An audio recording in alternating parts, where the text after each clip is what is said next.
ఆంధ్ర మరియు తెలంగాణ నుంచి EAP set 2026 రాయబోయేటువంటి విద్యార్థులకి కొన్ని ఇంపార్టెంట్ డేట్స్ గురించి ఈ వీడియోలో డిస్కస్ చేద్దాం. Second year exams, final exams ఎప్పుడు ఉండబోతున్నాయి? నెక్స్ట్ ఈఏపీ సెట్ ఎగ్జామ్ ఎప్పుడు జరగబోతుంది?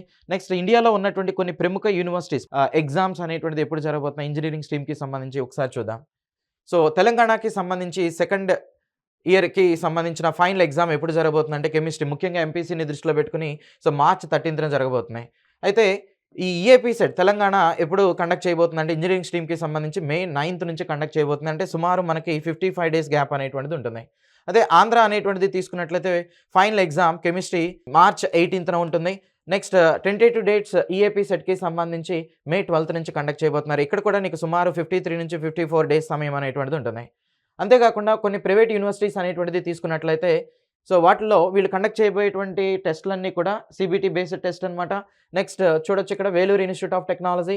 సో, మోస్ట్‌లీ డేట్స్ అనేది ఏప్రిల్ 28 నుంచి మే 3 మధ్యన ఎగ్జామ్ అనేటువంటిది ఉంటుంది. మ్యాథ్స్, ఫిజిక్స్, కెమిస్ట్రీ ఎవరైతే ఇంజినీరింగ్ స్ట్రీమ్‌కి సంబంధించిన ఎగ్జామ్ రాయబోతున్నారో 60% స్కోర్ అనేటువంటిది ఉండాలి. సో, నెక్స్ట్ ఎస్సీ, ఎస్టీ విద్యార్థులకి 50% ఉంటే సరిపోతుంది. జేఈఈ మెయిన్ స్కోర్‌ని కూడా వీళ్ళు కన్సిడర్ చేస్తారు. ఎస్ఆర్ఎం యూనివర్సిటీ కూడా జేఈఈ మెయిన్ స్కోర్‌ని కన్సిడర్ చేస్తుంది. ఫిజిక్స్, మ్యాథ్స్, కెమిస్ట్రీ 60% ఉండాలి.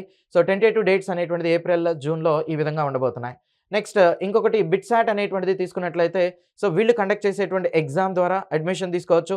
లేదు అంటే బోర్డ్ టాపర్స్ ఎవరైతే టాప్ 1 వచ్చి ఉంటారో సెంట్రల్, స్టేట్ బోర్డ్స్‌లో సో, వాళ్ళకి దీనిలో అడ్మిషన్ అనేటువంటిది పొందొచ్చు. మోస్ట్‌లీ టెంటేటివ్ డేట్స్ అనేటువంటిది ఈ విధంగా ఉంటాయి. రైట్. నెక్స్ట్ ఫిజిక్స్, కెమిస్ట్రీ, మ్యాథ్స్‌లో 75% అనేటువంటిది వచ్చుండాలి. సో, ఇండివిడ్యువల్‌గా ఒక్కొక్క సబ్జెక్ట్‌లో 60% మినిమమ్ స్కోర్ అనేటువంటిది వచ్చుండాలి. నెక్స్ట్ కళింగ యూనివర్సిటీ అనేటువంటిది తీసుకున్నట్లయితే ఫిజిక్స్, కెమిస్ట్రీ, మ్యాథ్స్ 60% వచ్చుండాలి. నెక్స్ట్ జేఈఈ మెయిన్ స్కోర్‌ని కూడా కన్సిడర్ చేస్తారు. టెంటేటివ్ డేట్స్ అనేటువంటిది ఇలా ఉంటాయి ఎగ్జామ్ సంబంధించి. నెక్స్ట్ మణిపాల్ యూనివర్సిటీ అనేటువంటిది తీసుకున్నట్లయితే టెంటేటివ్ డేట్స్ ఏప్రిల్, మేలో. నెక్స్ట్ అట్‌లీస్ట్ 50% స్కోర్ అనేటువంటిది వచ్చుండాలి. సో, ఫిజిక్స్, కెమిస్ట్రీ, మ్యాథ్స్‌కి సంబంధించి. ఓకే. జేఈఈ మెయిన్ స్కోర్‌ని కూడా వీళ్ళు కన్సిడర్ చేయడం జరుగుతుంది. నెక్స్ట్ సింబయాసిస్ అనేటువంటిది తీసుకున్నట్లయితే మే 2, మే 10థ్‌న ఎగ్జామ్ అనేటువంటిది కండక్ట్ చేయబోతున్నారు. 45% స్కోర్ అనేటువంటిది వచ్చుండాలి. సో, రిజర్వ్డ్ కేటగిరీస్‌కి 40% వస్తే సరిపోతుంది. జేఈఈ మెయిన్ స్కోర్ అనేటువంటిది కూడా యాక్సెప్ట్ చేస్తారు. నెక్స్ట్ లవ్లీ ప్రొఫెషనల్ యూనివర్సిటీ అనేటువంటిది తీసుకున్నట్లయితే వీళ్ళు కండక్ట్ చేసే ఎగ్జామ్‌కి నెగెటివ్ మార్కింగ్ అనేటువంటిది ఉండదు. టైమ్ డ్యూరేషన్ అనేది 2 అవర్స్ 30 మినిట్స్ ఉంటుంది. టెంటేటివ్ డేట్స్ అనేది ఫేజ్ 1కి సంబంధించి సో, జాన్ 10థ్ నుంచి టెంటేటివ్ కాదు జాన్ 10థ్ నుంచి మోస్ట్‌లీ ఫిబ్రవరి 5థ్ మధ్యన ఎగ్జామ్ అనేది కండక్ట్ చేయబోతున్నారు. నెక్స్ట్ మినిమమ్ ఎంత ఉండాలి అంటే 60% అనేటువంటిది ఉండాలి. ఎస్సీ, ఎస్టీ, ఓబీసీ విద్యార్థులకి 5% రిలాక్సేషన్ అనేటువంటిది ఉంటుంది. జేఈఈ మెయిన్ స్కోర్‌ని కూడా వీళ్ళు కన్సిడర్ చేయడం జరుగుతుంది అనమాట.